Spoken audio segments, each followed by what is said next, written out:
kita baik sama orang, orang baik sama kita itu dia.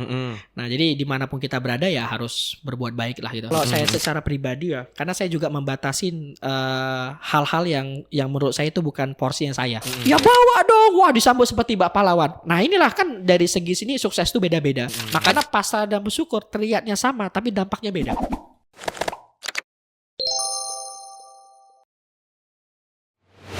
Selamat datang di Rumah Podcast bersama saya Ruben Mahendra, ex Collective Collaboration Space. Ada Mas Tias di sini. Halo Mas Tias. Halo. Aduh, ini saya rasanya seperti pengen ngobrol terus karena Mas Tias ini masterclass of public speaking. Tadi ada event ya Mas? Iya ada. Di Lebih tepatnya juga. coach. Oh coach. Coach, jadi ada sebutan coach. Iya, coach public speaking. Oke, ini saya sebagai muridnya ya di sini ya. Kalau saya itu ngerasa apa ya, sangat amatir Mas kalau ngobrol-ngobrol itu. Apa sih yang dijual Mas dari ngobrol itu? Sebenarnya kita ngobrol itu kan sifatnya edukasi ya. Ya jadi ya mudah-mudahan jadi kita tuh jadi orang itu ketika ketemu dengan orang itu harus ada hal yang diberi gitu.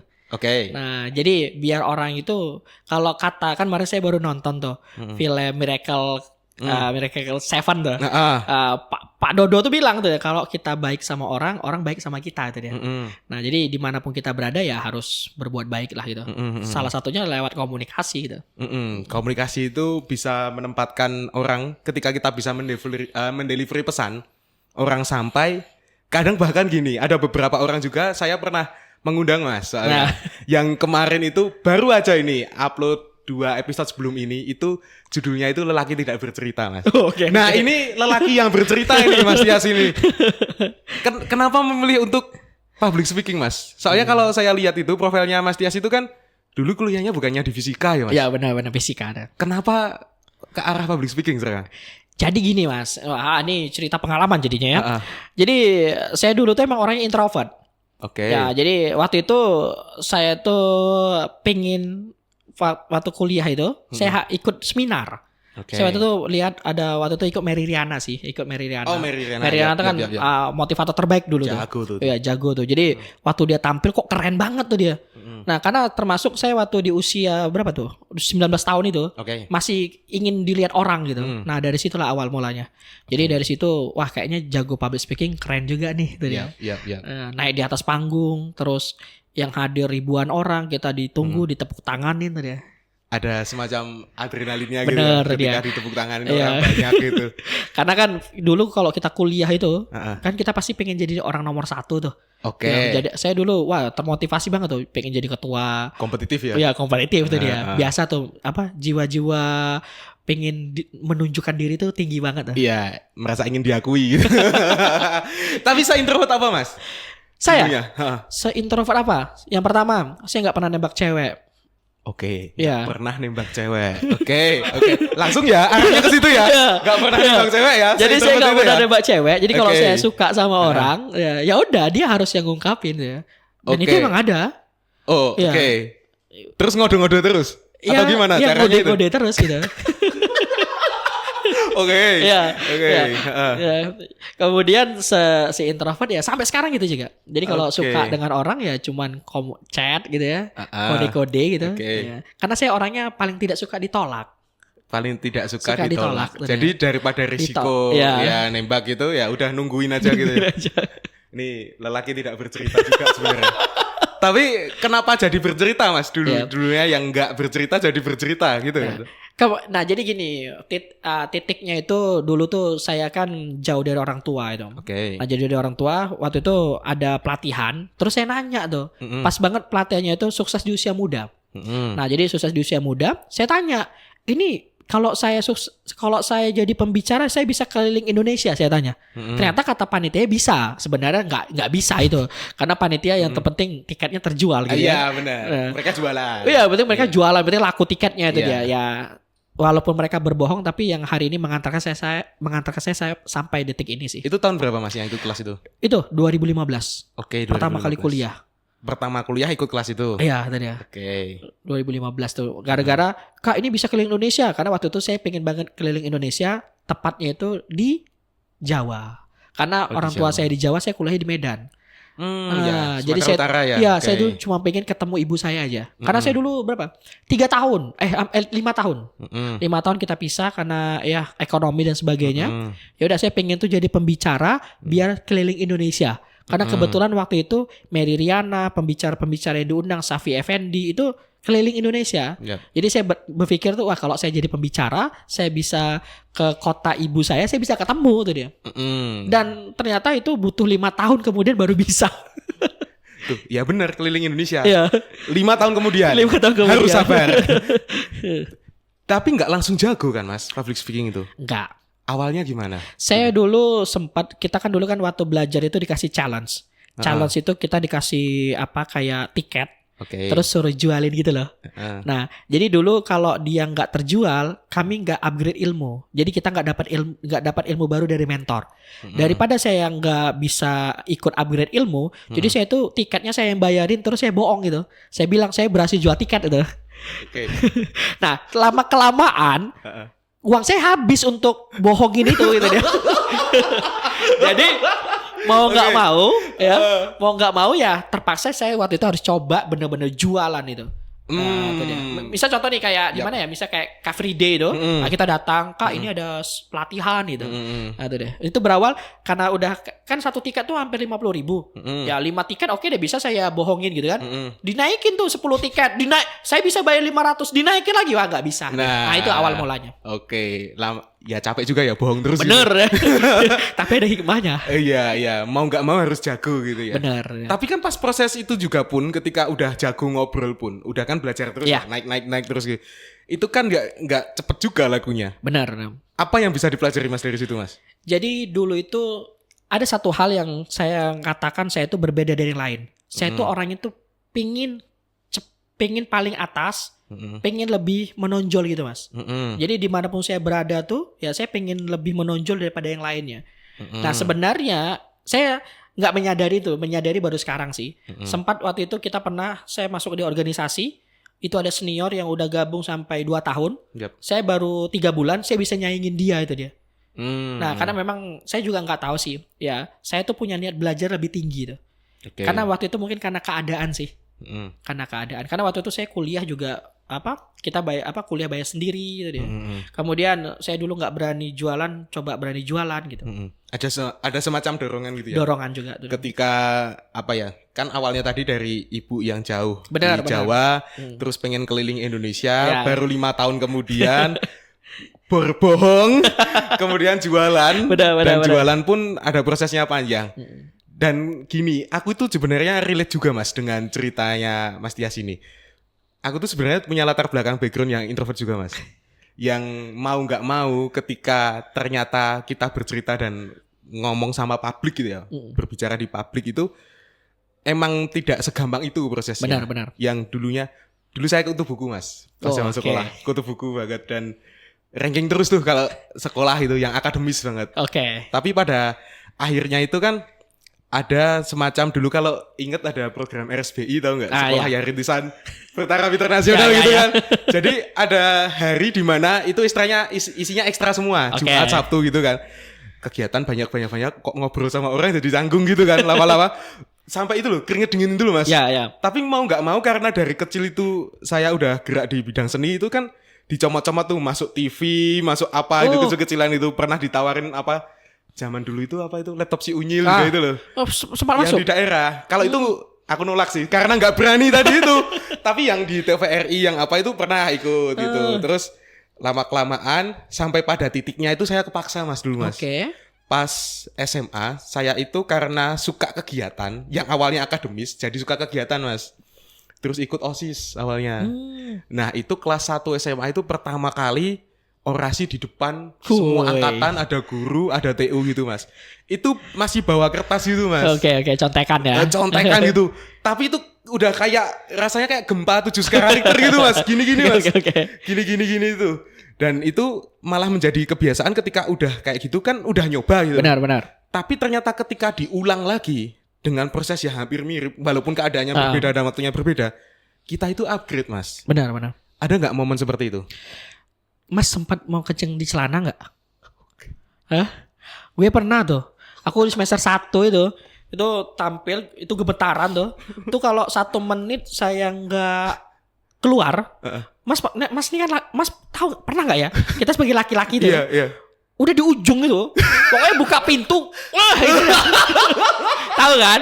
Nah, itu pokoknya kalau 1 menit aja, berapa detik saya itu enggak, itu udah pasti itu udah pasti hal yang memalukan tadi. Oke, tapi nggak sampai keluar itu? Nggak sampai, okay. Udah di kamar mandi baru.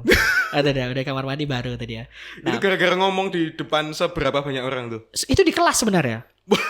Itu di kelas? Iya, enggak, kuliah. Oh, kuliah. Masih semester awal. Kuliah pun masih ngerasa grogi gitu ya? Iya. Oh, berarti pas saat presentasi itu semester awal masih ngerasa kayak wah gimana sih ngobrol di depan banyak orang gitu? Iya, masih itu dia. Nah, okay. Itulah puncaknya tuh karena tapi semenjak dari situ, nah kan di kampus itu kan biasa tuh ada pelatihan. Nah, di situlah awal mula titiknya itu.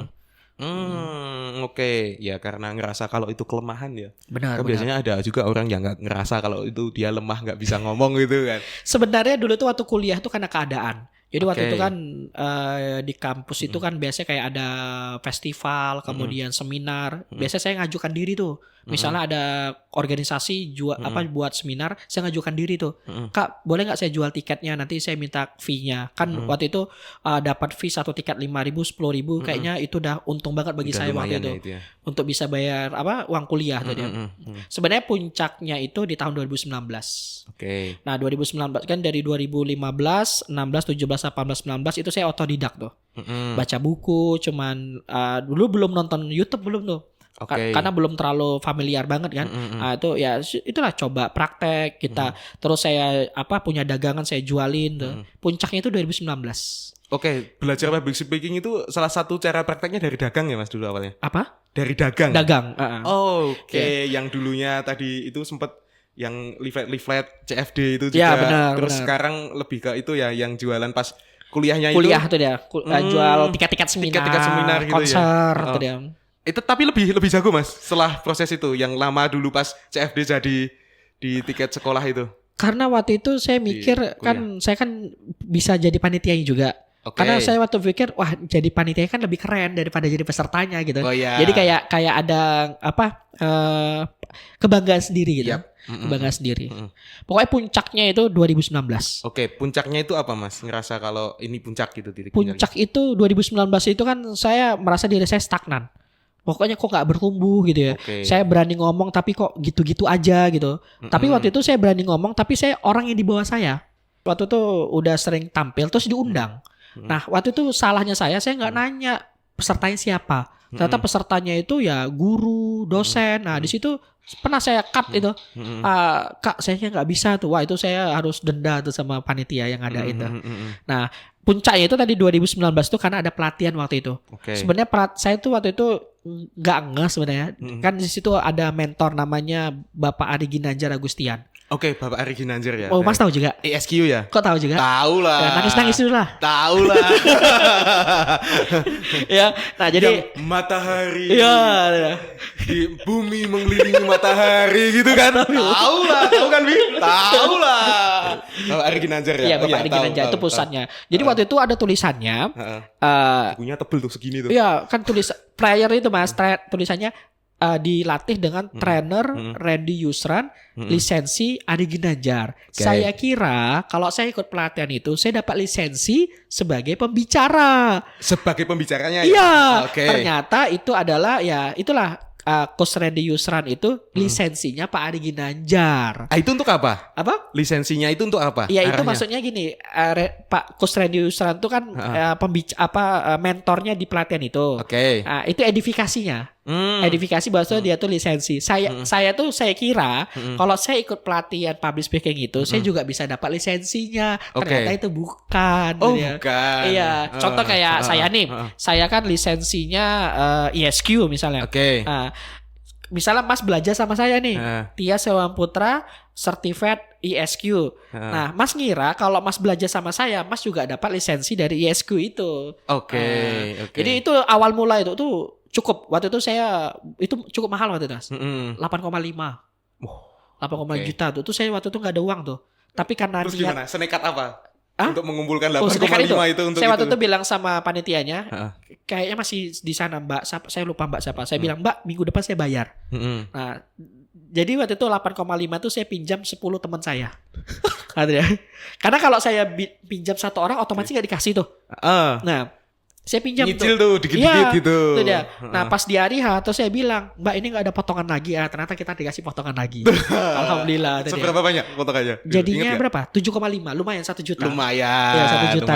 Nah itulah titik awal saya tuh. Karena waktu itu di situ sebenarnya Mas ya, waktu saya belajar di situ tuh banyak hal yang sudah saya ketahui dari apa yang saya baca. Nah tapi di situ tuh yang membuat saya makin semangat banget itulah dia. Ternyata di training itu kita dapat juga ini ya, gelar non akademiknya. Gelar non akademik itu kayak apa ya? Kayak lisensinya lah gitu. CPS namanya, Certified Public Speaking. Oke, itu sebagai lisensinya. Dan kemudian waktu itu di tahun 2019 itu nama ISQ itu namanya bagus banget. Karena ISQ itu kan untuk di sekolah, di kampus itu banyak dikenal. Contoh kayak Mas aja bisa tahu gitu kan. Mungkin pernah ikut dan sebagainya. Jadi waktu itu saya pulang dari situ kan saya kan harus bayar hutang tuh. Jadi waktu itu pas banget kita di challenge untuk mengabdi. Jadi saya datanglah ke sekolah. Kamu dari mana? Saya dari utusan ISQ. Wah, mereka pakai nerima semua tuh. Nah, karena namanya sudah wangi ya. Ya, benar tuh waktu itu. Enak banget tuh. Makanya sampai detik ini ya alhamdulillah tuh Mas. Ketika dari mana tuh alumni ini? Wah, alumni ISQ tuh kita didukung banget. Karena alumninya luas. Iya. Segala sisi ada ya. Benar ya, apalagi di ranah pendidikan kan. Pendidikan. Wah, itu alhamdulillah 7,8 itu saya bisa balikin dalam waktu 1 bulan. Itu gara-gara apa balikinnya? Caranya gimana? Public speaking juga? Iya, public speaking. Jadi saya datang ke sekolah. Waktu itu kan market saya kan masih sekolah tuh. Saya datang ke sekolah, Pak, mau nggak kita ngadakan pelatihan di sini, Pak? Tuh dia. Nah, karena waktu kita di sekolah itu kita memberikan servis yang bagus gitu kan. Terus dia merekomendasi ke sekolah lain itu. Jadi saya dulu minta bayarannya tuh nggak besar sih Mas, cuma 300.000. Tapi kan 300.000 itu bayar ke kita. Terus kita izin tuh untuk menjual kelas kembali. Itu sih sebenarnya bisa buat kita balik waktu itu. Oke. Sistem jual kelas kembali itu ada ya ternyata ya? Ada itu dia. Jual bukan pelatihan selanjutnya. Pelatihan selanjutnya lah kan karena di acara itu kan kita cuma dikasih waktu 2 jam tuh. Kalau 2 jam kan membahas tentang public speaking itu nggak cukup. Nah jadi kita kayak buka pelatihan lagi yang kita adakan di hotel gitu kan. Nah yang waktu itu saya buka harganya 100.000 gitu. Oke. Ya 100.000. Ada tingkat lanjutnya ya? Ada tingkat lanjutnya. Oke, karena menarik sekali kalau lihat di kontennya Mas Tias itu juga kan bahkan ada subscriber only konten gitu. Saya agak curiga ya Mas kalau ada tombol subscriber only konten ini apa ini jangan-jangan Mas Tias dalam bentuk yang lain ini. Benar. Saya juga waktu banyak orang pakai subscriber only itu kan aneh-aneh kan. Saya waktu itu pikir gini Mas tuh dia. Saya kan lagi nge-challenge diri saya tuh dia. Karena dulu tuh saya tuh untuk dapat 100 juta tuh gampang banget dari kegiatan training. Tapi semenjak COVID itu mengubah semuanya. Nah jadi saya mikir gini, wah ini kalau kali 29.000 aja udah berapa nih itu dia. Ternyata ketika saya telaah ternyata agak sedikit rumit untuk pembayarannya. Karena dia harus berlangganan dan sebagainya. Makanya udahlah saya naikin aja lah dari yang paling mahal tuh dia. Nah karena saya juga nggak tahu itu nanti ada yang masuk atau enggak. Sebenarnya di dalamnya itu udah cukup banyak juga kontennya. Udah ngelempar, yang penting kalau ada yang mau ya. Benar. Itu sebenarnya hal yang tidak pernah di-upload lah. Contoh misalnya kegabutan saya tengah malam ngapain tadi ya, gitu sih. Kumpulin 10 orang kita berlangganan bareng-bareng yuk. Kayak sistemnya Mas Tias tadi awal tadi kan gitu, ngumpulin 10 orang buat. Saya takutnya yang nonton ini terus dia berlangganan kok isinya nggak ada. Jangan gitu. Kita itu mensuges pendengar, penonton juga. Kontennya bagus-bagus loh. Coba teman-teman lihat gitu. Wadah. Saya belum pernah cerita sebelumnya. Ada di konten subscribe. Ya baru pas waktu di dalam nggak ada. Padahal udah langganan duluan ya. Ya kan nggak salah saya tadi ya. Oke, benar. Tapi di sisi lain gini Mas, banyak juga yang bilang ini ada hubungannya sama motivator gak Mas? Kalau public speaking itu?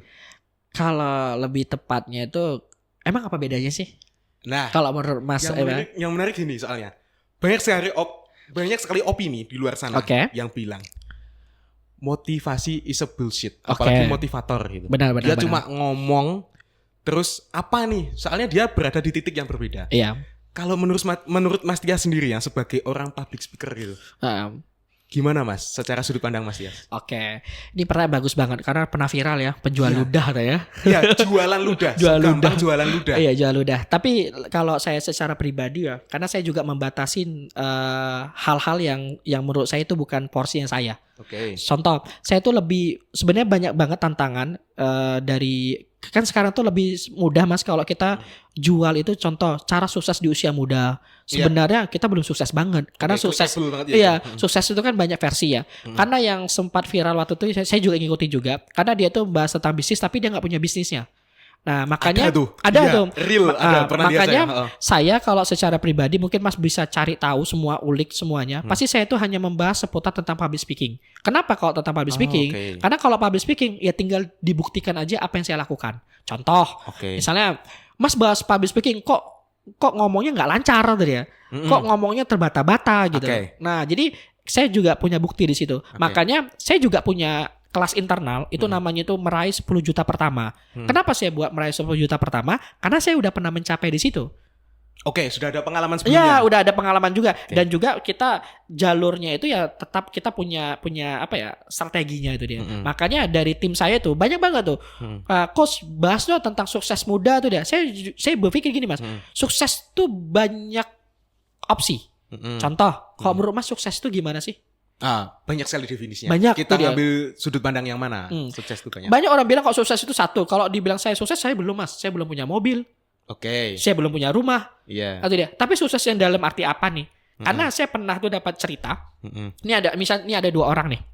Orang yang pertama nih dia naik mobil BMW, pulang rumah bagus, tapi pulang ke rumah itu nggak disambut siapapun. Secara emosional kurang ya. Emosinya nggak ada tuh dia. Nah, yang kedua ada ini bapak-bapak, ini mungkin kita kategorikan orang biasa-biasa aja, dia cuman kuli bangunan. Di rumah itu anaknya bilang sama ibunya, "Ibu, nanti ayah pulang bawa martabak nggak ya?"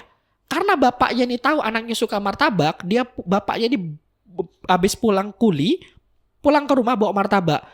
Pas waktu pulang disambut seperti bak pahlawan tuh dia. Ya, ayah bawa martabak tidak? Ada ya?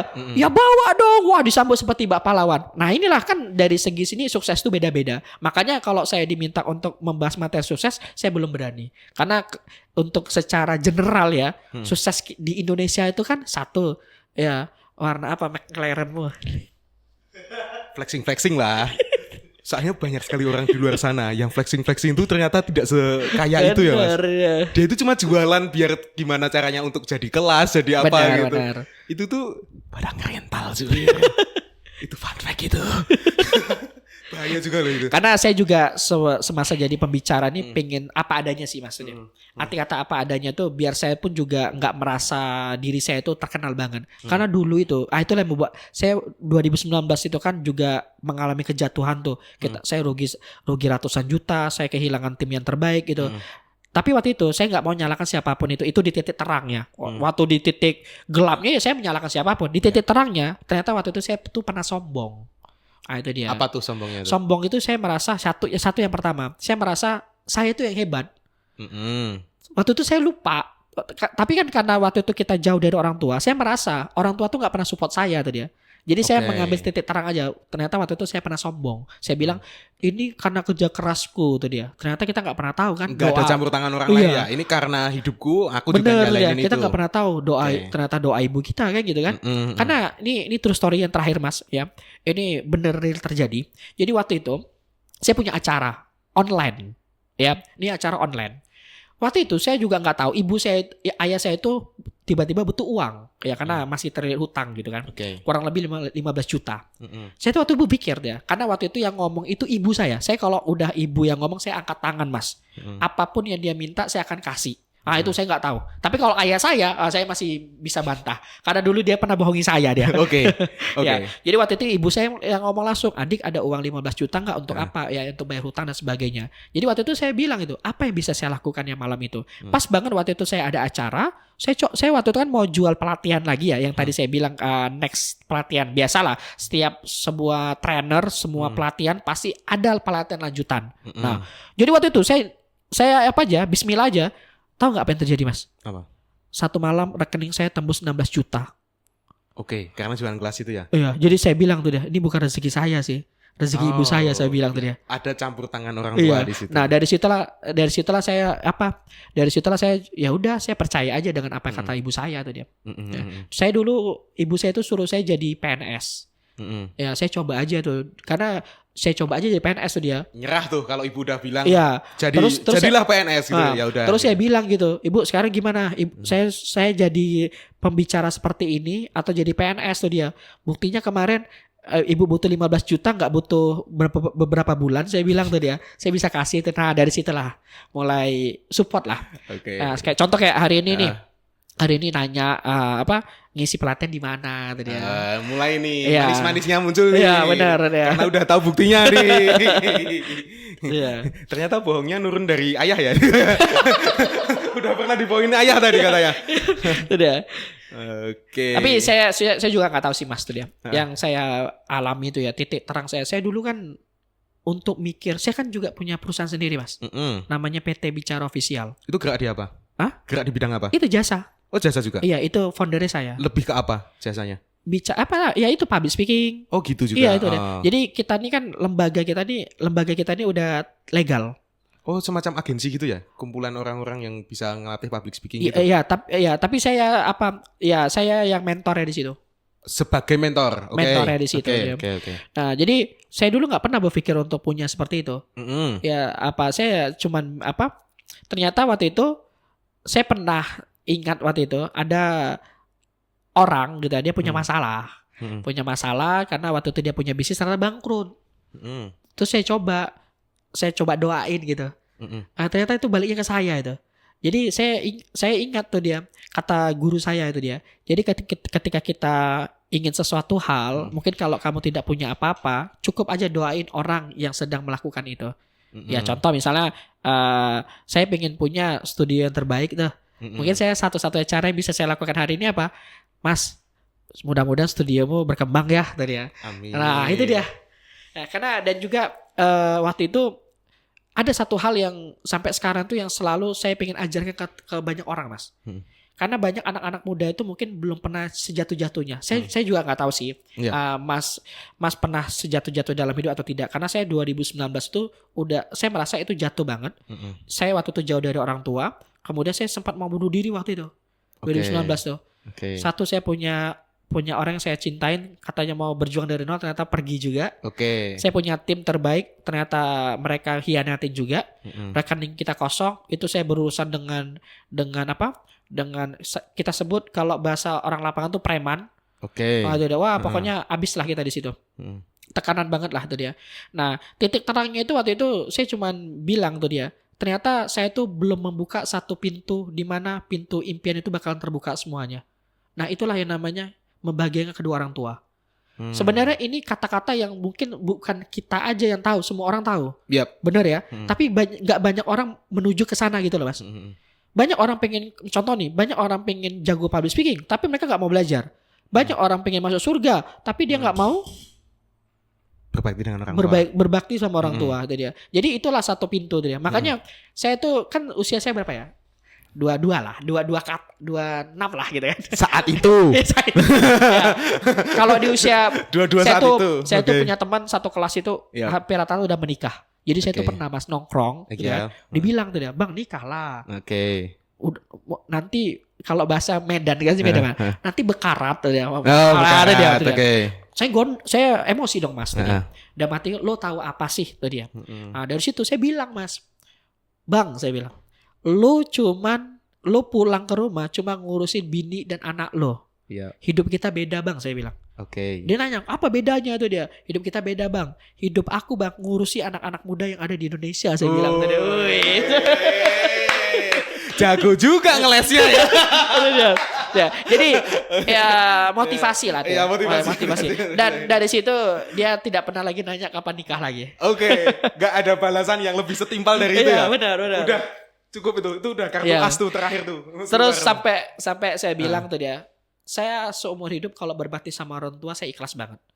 Karena pada hakikatnya ini nasihat dari guru kita kan Bang tuh ya. Nasihat dari guru kita kan hidup ini kan pasti ada hasil akhirnya yang mau kita tuju. Nah, semua itu kan hasil akhir kita sama, mau ke surga, tapi dengan cara kita masing-masing. Nah, dan itu adalah mungkin kalau dilihat titik apa ya? Pasrah. Tapi sebenarnya bukan pasrah sih, bersyukur lebih tepatnya. Karena pasrah dan bersyukur terlihatnya sama, tapi dampaknya beda.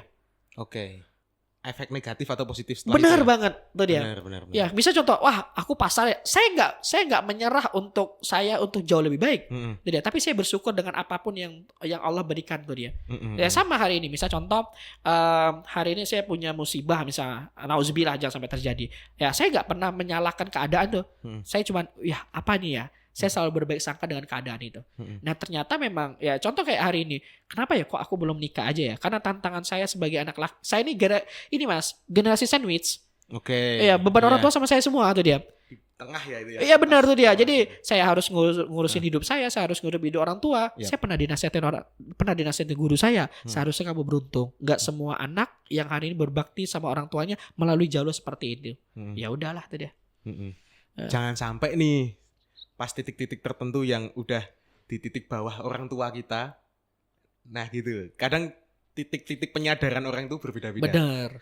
Dan bersyukurnya kita udah sampai ke titik ini untuk sadar bahwa orang tua kita itu ada fungsinya loh. Benar. Kita gitu. Dan saya setuju banget sih ketika ngomongin pasrah tadi itu bukan berarti kita turun ya secara next step-nya. Tapi kita itu berusaha untuk gimana caranya bangkit dengan berpasrah diri dulu tapi tidak menyerah untuk keadaan. Benar. Tapi balik lagi ke situ mas, yang namanya motivasi tadi. Kita ngomongin sesuatu itu kalau dalam mindsetnya Mas Tias itu apa yang kita jago, bukan tanda kutip jualan ludah tadi. Iya. Itu kenapa mas tidak ke situ arahnya? Kan lebih itu laris mas, jualan ludah mas. Benar. Karena gini mas, saya juga nggak tahu sih. Dari dulu itu semenjak kejadian yang saya bohong jualan itu, tadi ya. Jadi saya itu dulu kalau marketing itu saya yang paling jaga tuh nama baik banget. Nah, karena dulu saya selalu diingat tuh nama baik itu segalanya tuh dia. Jadi kalau kita kehilangan nama baik, kita kehilangan semuanya. Sampai detik ini mas, saya tuh punya kelas public speaking mas. Itu mungkin ya murah-murah banget. Wah itu saya pernah buat kelas public speaking mas. Itu setara dengan orang yang pokoknya yang mahal gitu loh, yang jutaan gitu.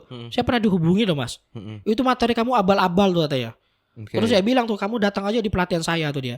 Saya secara pribadi pingin kayak kamu, saya bilang tuh dia, yang harganya mahal tuh dia. Tapi saya sadar dengan kualitas dan sadar dengan diri saya sendiri. Nah makanya saya tuh bilang sama tim mas tuh dia, kita nih terlalu baik sama peserta.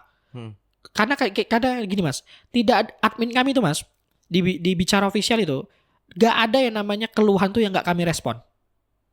Fast respon terus. Keluhan apapun itu. Sebenarnya kan dalam hidup itu kan apa kata orang itu duluan dari kendali kita. Kita mau terima atau tidak. Tapi bagi saya ya gak masalah sih.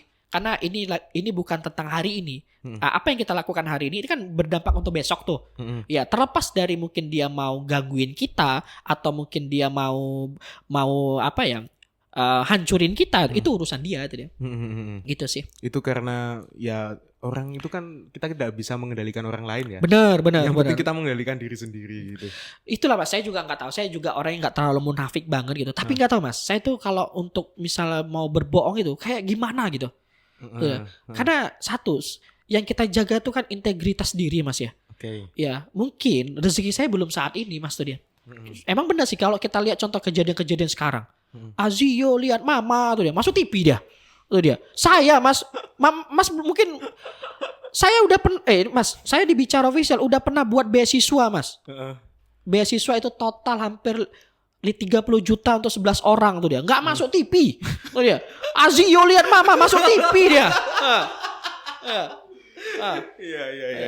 Kamu nanya masuk TV dia. Iya. Ya, makanya memang ya terlepas dari apapun itu ya saya nggak terlalu berpikir karena karena saya bukan lagi hidup di masa yang eksistensi itu loh mas. Iya. Eksistensi yang misal kayak wah kita harus di situ deh. Wah enggak lah tadi.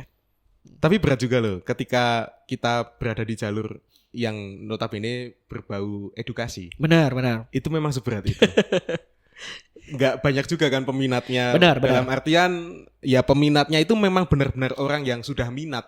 Kalau kita nembak ke khalayak umum dan publik, apaan sih ini kayaknya nggak berguna gitu ya. Tapi untuk menyadarkan orang-orang bahwa public speaking itu sepenting itu apa mas?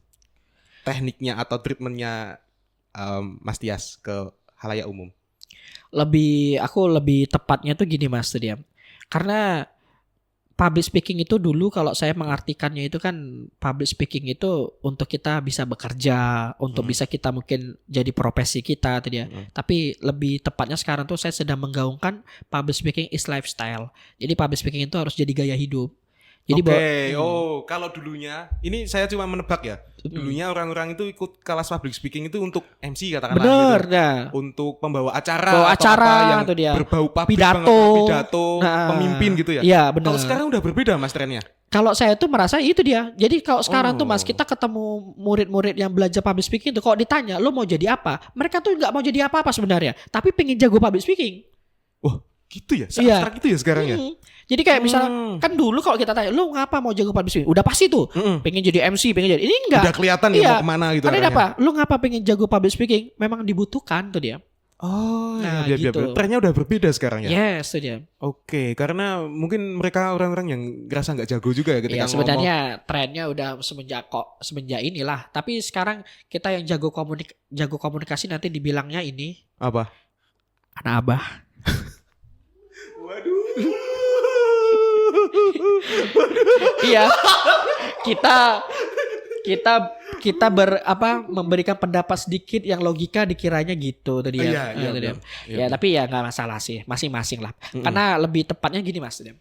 Kalau gini ya, komunikasi itu kan dia jangka panjang. Yep.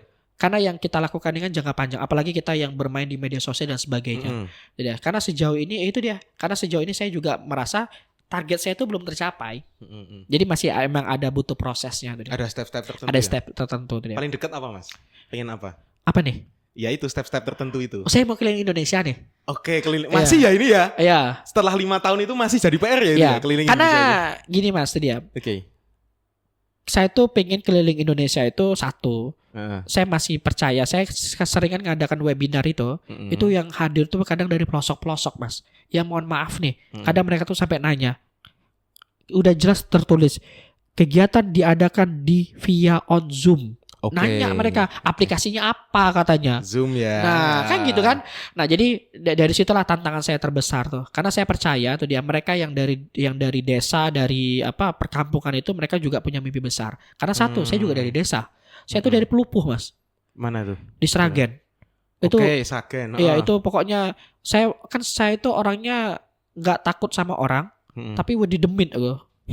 Iya, karena aku pernah kan rumahku itu kan dekat kuburan.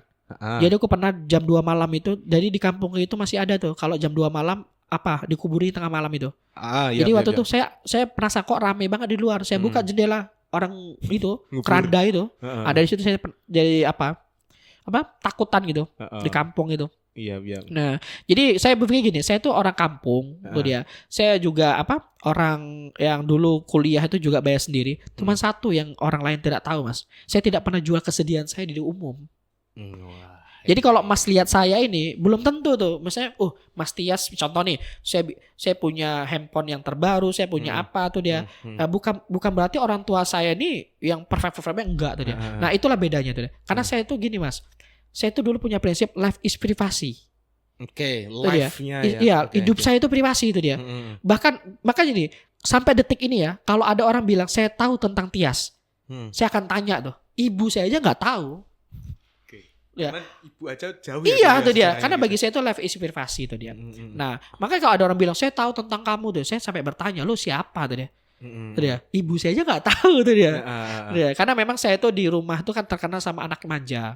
Karena anak terakhir. Tapi ini kalau ibu saya dengar, bapak saya dengar, tapi untung gak main handphone dia kan. Bahaya juga ya. Iya itu dia. Dia harus tahu tuh anaknya itu gak selemah itu di rumah. Oh iya. Kalau di rumah beda. Benar tuh dia. Saya dulu saya tuh dulu punya usaha Mas. Kakak saya kan abang-abang, cowok itu kan. Usaha abang saya diganggu, saya datangin orangnya. Itu dia. Tapi abang saya nggak tahu tuh kalau saya ngelakuin itu. Oh nggak kelihatan? Iya. Abang nggak tahu? Iya nggak tahu dia tuh. Ya, terus dulu pernah ada konflik gitu kan. Ada orang ngancam saya gitu waktu di tahun 2019. Kita ancam balik tuh dia. Itu dia. Itulah dulu saya punya life is privasi itu. Karena dulu saya pernah ini berteman dengan orang preman atau disebut mafia gitu. Mafia itu kan dia nggak takut dia kenapa-napa, yang dia takut keluarganya. Nah, dari situ saya belajar. Oh, titik lemahnya di situ ya. Iya, jadi makanya saya kalau sama orang tuh nggak terlalu khawatir, nggak terlalu takut gitu. Yang terpenting satu, ibu dan ayah saya selamat, itu aja sih. Makanya ya udah, makanya di media sosial itu nggak akan pernah ketemu tuh. Tuh dia, nggak akan pernah ketemu tentang apa ya, tentang keluarga dan sebagainya tuh dia. Karena kita nggak pernah tahu ke depannya gimana kan, Mas. Gitu soalnya sih. Pasti ada orang yang mengulik itu. Bener tuh dia, nanti di suatu saat di framing atau dan apa sebagainya itu dia. Oke. Ya karena Mas Tias itu tahu ketika kapasitasnya ngobrolin public speaking, ya udah itu terus ya yang dikulik Mas dari dulu. Iya. Oke, ini kita ngomongin ilmu dasar Mas. Wah, boleh. Gini, kan tadi kita udah bercerita banyak ya tentang background dan lain-lain. Dari dasar dulu Mas, public speaking itu apa dan kita harus apa? Kenapa harus public speaking? Jadi gini, kalau saya secara pribadi public speaking itu saya mengartikan seni berbicara depan umum. Namanya aja udah seni. Ya mohon maaf nih, nih ada kertas, Mas coret apapun bentuknya. Orang yang tahu seni ini bilang ini mahal. Tapi kalau orang yang nggak tahu seni, ini apa sih itu dia. Nah makanya ketika orang mau ngomong depan umum, bagaimanapun suaranya, caranya bagaimana, saya bilang itu yang terbaik. Nah itu dia. Makanya public speaking, seni berbicara depan umum. Jadi siapapun itu yang ngomong depan umum, mau dia cempreng, mau apa, itu yang terbaik itu dia. Oke, dia menjadi versi terbaik. Iya benar. Gitu. Ya sama kayak Mas hari ini. Kalau ada orang bilang wah ini buruk tuh dia. Ya kalau kamu punya persepsi public speaking yang lain ya itu urusanmu. Tapi kalau saya secara pribadi public speaking itu seni berbicara depan umum. Seni ya gitu. Iya. Seni itu kan ya tergantung sampai nyoret ya Mas ya. Iya. Mungkin kalau saya nyoret nggak berlaku tuh ya. Tapi kalau orang penting yang nyoret berlaku tuh ya. Apalagi itu tuh tanda tangan pengesahan gitu. Iya benar. Itu penting itu gitu ya. Benar. Terus public speaking dari dasarnya dulu Mas. Ketika udah tahu nih bahwa public speaking itu cara kita mendelivery pesan gitu ya. Dan itu berbau seni juga. Apa yang perlu orang ketahui Mas? Misalnya gini, kan tadi saya juga dapat ilmu nih. Ketika sebenarnya motivator itu ada sisi bedanya juga ketika kita ngomongin public speaking juga. Biar gak salah persepsi Mas. Biar gak dikatain jualan ludah doang. Itu apa? Public speaking itu sebenarnya apa? Biar gak dikatain jualan ludah doang. Oke, jadi gini dia. Kita bisa buktikan aja sih Mas tuh dia. Maksudnya gini, kalau misalnya contoh, sebenarnya kalau ada orang yang motivasi itu nggak salah. Kalau memang dia ada buktinya itu dia. Nah ada buktinya. Oke, garis dasarnya itu ya. Iya, bukti. Setiap orang yang berbicara harus ada buktinya dulu. Contoh misalnya sempat juga tuh mentor saya kena tuh, namanya Pak Tung Desemoringin. Wah tuh Pak Tung Desemoringin tuh harga pelatihannya mahal-mahal tuh ya. Dia memang bahas bisnis tuh dia. Emang dia memang terbukti karena dia tuh sejarahnya itu dia tuh yang pernah naikin yang helikopter bagi-bagi duit itu. Ya benar. Yang dia promosi buku itu. Itu dia. Kemudian dia yang naikin nilai BCA juga tuh dia. Kan sempat kena juga dia, Tapi resikonya gimana Mas ketika jadi public speaker itu? Resikonya ya? Iya, kan lidah itu kadang tidak bertulang kan. Silat lidah itu. Oh gini Mas, kalau tentang silat lidah itu sebenarnya tergantung kebiasaan kita sih. Oke. Nah jadi gini, ketika kita di atas panggung itu sebenarnya itu sebenarnya diri kita sendiri. Jadi kalau ada orang di atas panggung dia ngomongnya kasar dan sebagainya, memang berarti setiap harinya begitulah dia. Oke, bawah sadar ya. Iya, salah satu contoh yang terjadi beberapa minggu yang lalu, yang es teh itu loh, tahu kan? Iya. Nah, itu dia. Jadi gini. Saya tadi mau nyinggung you tapi nggak nyampe. Tanpa kita sadari gini Mas, mau tidak mau, suka tidak suka, terima atau tidak terima, apa yang kita ucapkan udah lewat dari apa yang kita pikirkan. Kalau nggak percaya, coba aja. Karena gini Mas, kalau ada orang bilang saya ngomong tuh ngalir aja, itu hati-hati. Ya kalau ngalirnya itu bagus. Iya. Itu dia. Jadi kalau kita bisa buktikan kalau dia bilang itu cuma lelucon, no, itu memang udah dari alam bawah sadarnya. Apalagi dia seorang tokoh. Itu dia. Ada power gitu ya. Benar tuh ya. Jadi makanya kalau jadi gini, kalau misalnya yang selalu saya bilang tuh, kalau kita ngomong seperti air mengalir aja tuh dia, berarti itu jadi PR kamu. Mudah-mudahan kamu apa yang kamu pikir itu yang kamu ucapkan. Yang dialirkan jernih gitu. Benar tuh dia. Jadi tanpa kita sadarin kalau misalnya kayak kayak bersilat lidah, misalnya nanti takut salah dan sebagainya, sebenarnya itu kebiasaan hari-harinya. Oh iya. Nah benar. Makanya jujur aja ya. Iya benar. Makanya gitu. Karena gini Mas, saya tuh kayak contoh. Kalau kita punya mentor atau nama Patung itu, Patung tuh mantap Mas. Kalau baru masuk pelatihan dia tuh, selalu ngajarin bagaimana caranya tahan lama, jos tuh dia keras dan pokoknya gitulah. Itu dia. Kenapa di setiap dia sesi sering ngomong begitu juga. Itu dia. Nah, jadi bagaimana biar kita tidak bersilat lidah dan sebagainya, itu dia. Kebiasaan hari-harinya memang harus dijaga juga. Oke. Gitu. Karena kebiasaan membentuk apa yang kita delivery ke orang juga karena kebiasaan itu juga. Benar. Itu kejujuran, bro. Benar. Gitu. Ya, Mas pun juga cara bicara Mas itu sebenarnya nggak dibuat-buat. Ya, Gimana Mas gitu juga? Kalau mohon maaf, kalau Mas suka apa bahasa Jawanya ngomong kasar tuh apa? Midu, micu, apa? Miso tuh dia. Di mana nanti mungkin Mas ketika podcast pun mungkin akan terpaksa harus di-cut gitu kan. Nah, itu dia. Itu karena kebiasaannya itu. Oh, iya.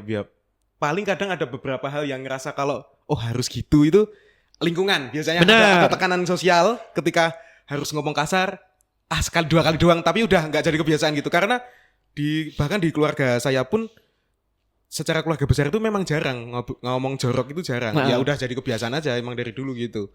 Tapi kalau ngomongin ya katakanlah contohnya adik saya misalnya kan sekarang udah jarang pulang ke rumah udah kerja juga kan.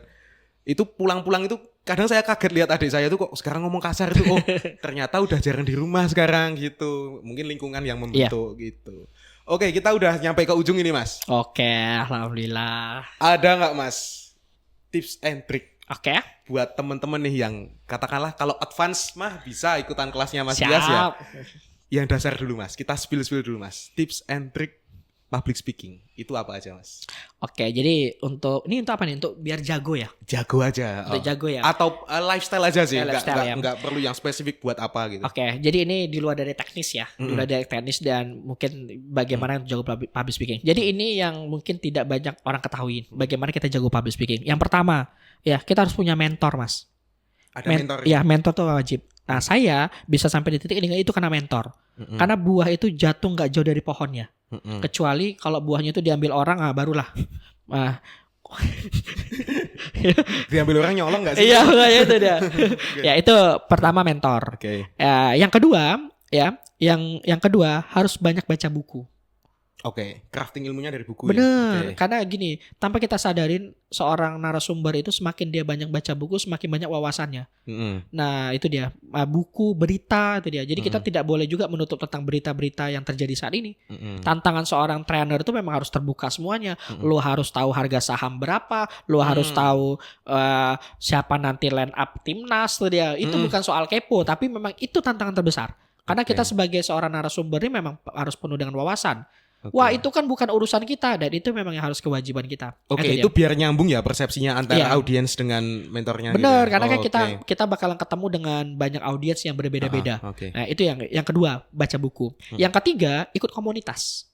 Itu dah. Jadi benar-benar harus cari komunitas. Ya jadi ya ikut komunitas tuh gini Mas, dia yang akan membentuk.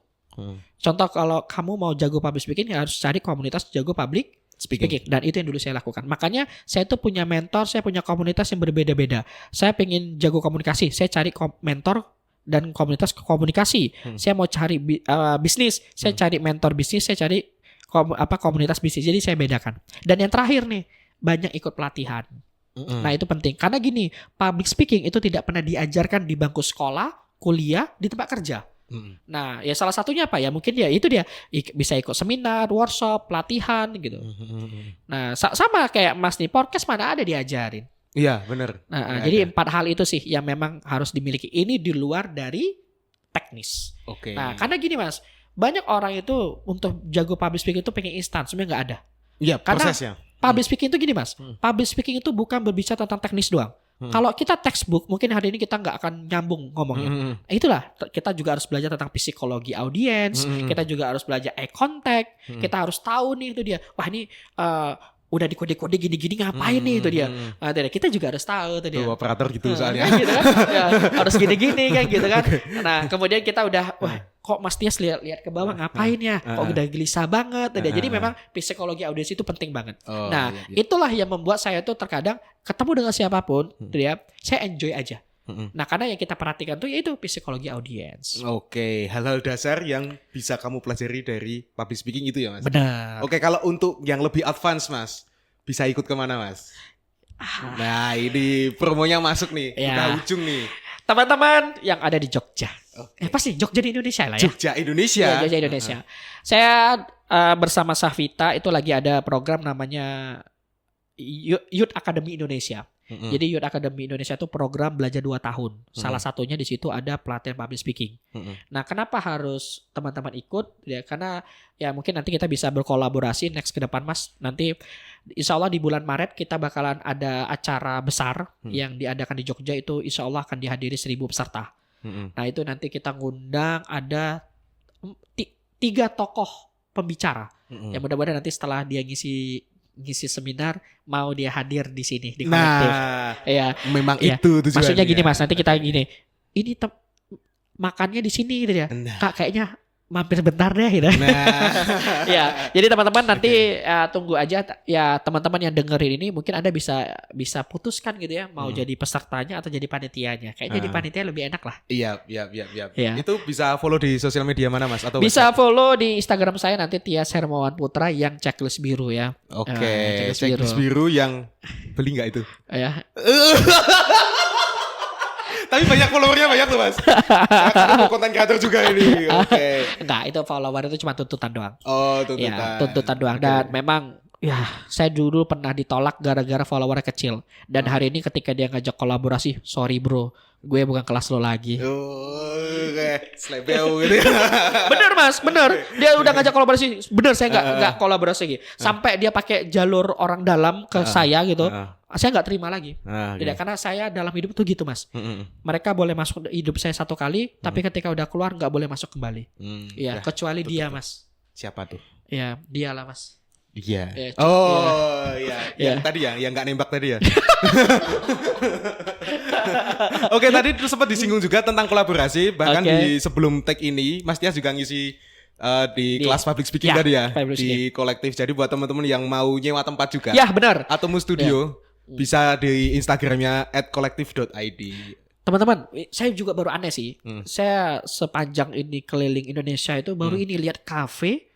Ini friendly banget sih. Oke. Saya tadi bilang sama Mas apa? Yang mana? Abiyu. Yang Abiyu kan itu dia. Mas Abiyu. Jadi sebenarnya untuk nyari narasumber di sini gampang sih. Lihat aja tuh yang hadir tuh. Kayaknya dia punya potensi, punya masa. Culik aja ke sini deh. Karena aktif banget tadi, ruangannya aktif banget. Asik ya? Ya, asik banget. Saya suka tuh dia.